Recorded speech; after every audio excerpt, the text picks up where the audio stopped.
Welcome to Let Me Fix This. Enjoy the video. You start by confirming the battery has enough voltage. Low power stops the procedure. Make sure the key fob is inside the cabin and all doors, hood, and trunk are fully closed. Now sit in the driver's seat and turn the ignition to ACC, one click, so the electrical systems are live but the engine remains off. Once done, keep the vehicle stable and avoid opening doors.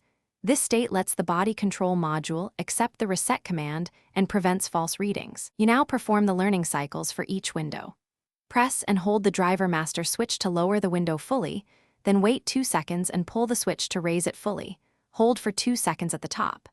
Repeat that complete down and up cycle 3 times for the driver window.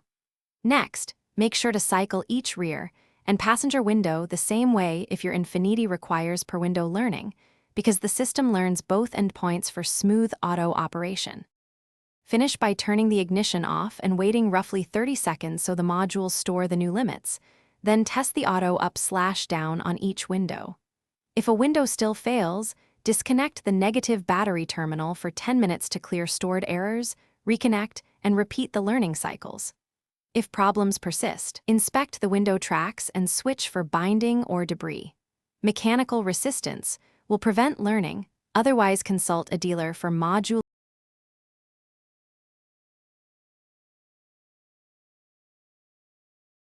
Thanks for watching. If you found this helpful, don't forget to like and subscribe.